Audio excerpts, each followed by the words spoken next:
Venky Malleswari kitchen స్వాగతం అండి. ఈ రోజు మనం చేసుకోబోయే రెసిపీ సుజీ రవ్వ ప్రసాదం అండి. ఇది కరాచీ నోకుతో రవ్వ కేసరి చేస్తున్నానండి. ప్రసాదం ఇది గృహప్రవేశాలు అయ్యినప్పుడు సత్యనారాయణ స్వామి ప్రసాదం కింద కూడా తెల్లనోక ప్రసాదం కింద మనం ఇలా చేసుకోవచ్చండి చక్కగాని. ఇలాగా ఇదే క్వాంటిటీతో అంతా కూడా మెజర్మెంట్లతో సహా అన్ని కూడా వీడియో స్పష్టంగా చేస్తానండి. ఇది ఉప్మా రవ్వ, దీన్ని సుజీ రవ్వ అని కూడా అంటారండి. ఈ ప్రసాదం కూడా పెడతారు. 150 గ్రాములు ఉప్మా రవ్వ తీసుకున్నానండి. ఇది సుజీ రవ్వ అని కూడా అంటారు. ఇదిగోండి ఉప్మా రవ్వ తీసుకున్నాను 150 గ్రాములండి. పంచదార వచ్చి 200 గ్రాములండి. 150 వేసాను. 150 పైన ఒక 50 గ్రాములు అంటే వాటర్ వేస్తామండి. ఇప్పుడు ఇది ఉడకబెట్టాలి కదా, అందువల్ల తీపి అలా సరిపోద్దండి కరెక్ట్గానే. ఇంకా 15 ఏమో కిస్మిస్ తీసుకున్నానండి. ఒక 50 గ్రాములు ఆవు నెయ్యి తీసుకున్నానండి. అమ్మవారి ప్రసాదానికి కానీ స్వామివారికి కానీ ఆవు నెయ్యి వేస్తే చాలా మంచిదని ఆవు నెయ్యి తీసుకున్నానండి. మీకు అందుబాటులో ఏది ఉంటే అది వేసుకోవచ్చు. ఒక 15 జీడిపప్పు తీసుకున్నానండి. ఒక 6 ఏమో యాలక్కాయలు తీసుకున్నానండి. యాలకులు ఇవ్వండి. ఇవి పెద్దగా చేసుకుని కలుపుకోవాలి వీటిల్లో. ఇవ్వండి ఇంగ్రీడియంట్స్ ఈ రవ్వ కేసరికి. ఇప్పుడు తయారు చేసే విధానం అంతా కూడా స్పష్టంగా వీడియో చేస్తానండి, అబ్జర్వ్ చేయండి. పదండి తయారు చేద్దాం. ప్రసాదాలు తయారు చేసుకునేది ఇవ్వండి. ఆవునే తీసుకున్నాం కదండి, ఆవునే వేస్తున్నాను. సగం ఆవునే వేసానండి. డ్రై ఫ్రూట్స్ వేపుకోవాలి ఇప్పుడు. ఇవ్వండి జీడిపప్పు ఉంది కదండి, జీడిపప్పు వేపిస్తున్నాను. నెయ్యి వేటెక్కిందండి, జీడిపప్పు వేసాను. ఇదిగోండి జీడిపప్పు, ఇదిగోండి ఇదిగో కిస్మిస్ కూడా వేసేసానండి. జీడిపప్పుతో పాటు కిస్మిస్ కూడా వేసేసాను. చక్కగా ఇదిగోండి దోరగా వేగాయి. ఇలా దోరగా వేగితే అయిపోతుంది, సరిపోతుందండి. తీసేద్దాం ఇప్పుడు. ఇదిగోండి ఒక బౌల్లో తీసేసాం కదా. ఇప్పుడు నెయ్యి ఉంది కదండి, నెయ్యిలోకి ఇదిగోండి ఉప్మా రవ్వ జల్లించుకోవాలండి. శుభ్రంగా జల్లించుకుని పెట్టుకున్నాను.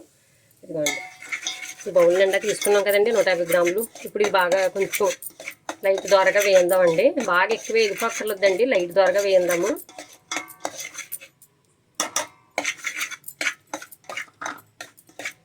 మీడియంలో పెట్టానండి. స్టవ్ మొత్తం బాగా స్లోలో పెట్టాను. స్లోలోనే పెట్టుకోవాలండి.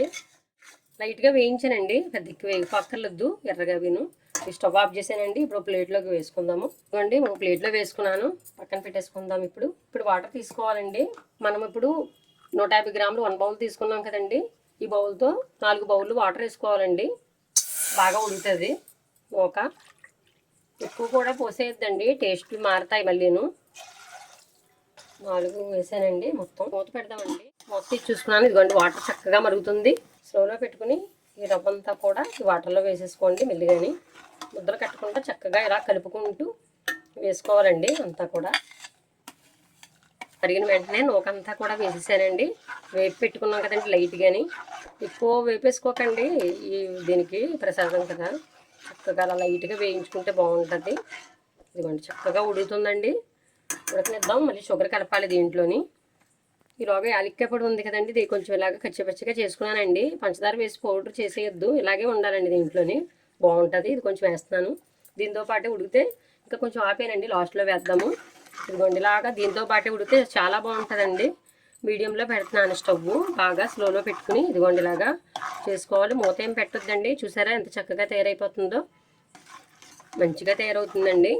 మళ్ళీ చూపిస్తానండి. ఇదిగోండి చక్కగా ఇలాగా కలుపుకోవాలి. చూసారా చక్కగా తయారైంది. ఇప్పుడు పంచదార ఉంది కదండి, పంచదార వేసేసుకుంటున్నాను. ఉడికిపోయిందండి ఇది. పంచదార అంతా కూడా వేసేస్తున్నాను. 150 గ్రాముల నూకకి 200 గ్రాములు పంచదార ఇచ్చానండి మెజర్మెంట్. ఇప్పుడు ఇంకా పలచనవుతుందండి. వాటర్ అయితే సరిపడగా వేసుకోండి. మీరంతా అయితే నూక తీసుకున్నామో గ్లాస్ అయినా ఏదైనా సరే దాంతో 4 వంతులు వేసానండి. మళ్ళీని కొలుసుకోండి. నేను మెజర్మెంట్లో గ్రాముల లెక్కలు ఇచ్చేస్తున్నాను కదా, కొలుసుకుని వేసుకోవచ్చండి. ఒక గ్లాసు నూక అయితే 4 గ్లాసులు వాటర్ పోయాలన్నమాట. షుగర్ వేసుకోవాలంటే పంచదార గ్లాసు పావు దాకా వేసుకోవచ్చండి.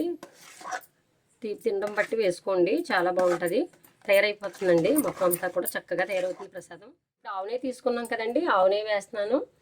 ఆవు నెయ్యి వేసుకోండి, చక్కగా కలుస్తుందండి. ఫస్ట్ కొద్ది ఆవు నెయ్యి మనం తీసుకోవడం బట్టి వేసుకోండి. కొంచెం నెయ్యి ఎక్కువ వేసుకుంటే చాలా టేస్ట్గా ఉంటుంది. నేను 50 గ్రాములు మాత్రమే చూపించానండి మీకు. చాలా బాగుంటుంది ఇలాగా ప్రసాదం. ఇవ్వండి డ్రై ఫ్రూట్స్ ఉన్నాయి కదండి, ఇవ్వండి డ్రై ఫ్రూట్స్ కూడా వేసేస్తున్నాను. ఇవ్వండి యాలక్కాయ పౌడర్ కొంచెం ఉంచుకున్నాం కదండి, అది కూడా వేసేసాను. ఇవ్వండి చక్కగా ఇలా కలుపుకోండి. ఒక్క నిమిషం ఉంచుదామండి, కట్టేద్దాము. అయిపోయింది. ఇప్పుడు సర్వ్ చేస్తానండి, మీకు మళ్ళీ చూపిస్తాను. ఇప్పుడు మొత్తం అంతా కూడా చూసారు కదా ఫ్రెండ్స్, రవ్వ కేసరి ఏ విధంగా తయారు చేశాను. చక్కగా మీకు క్వాంటిటీతో సహా ఇక్కడ అన్ని కూడా మెజర్మెంట్లు అన్నీ చూపించానండి. మళ్ళీ నేను స్క్రీన్ పైన కూడా రాస్తాను అన్నీ కూడా వివరంగా. కేసరి దేవుడికి అమ్మవారి ప్రసాదం కింద తయారు చేసుకోవచ్చు, సత్యనారాయణ ప్రసాదం కింద ఇలా తయారు చేసుకోవచ్చు అండి. చక్కగానే పిల్లలు ఖాళీ టైంలో తినాలని తినొచ్చు, స్నాక్స్ లాగా చాలా బాగుంటుందండి కేసరి. ఇదే విధంగా మీరు తయారు చేసుకుని మళ్ళీ మీకు ఈ రెసిపీ ఎలా కుదిరిందో నా కామెంట్ సెక్షన్లో కామెంట్ పెట్టండి. మీకు ఏమైనా వీడియోలు కావాలంటే కామెంట్ సెక్షన్లో కామెంట్ పెట్టండి, నేను తయారు చేసి చూపిస్తాను. ప్రసాదాలు కానీ కర్రీస్ కానీ ఏమైనా. కొత్తగా చూస్తున్న వారందరూ కూడా సబ్స్క్రైబ్ చేసుకోండి. సబ్స్క్రైబ్ చేసుకోవట్లేదు మన ఛానల్ని.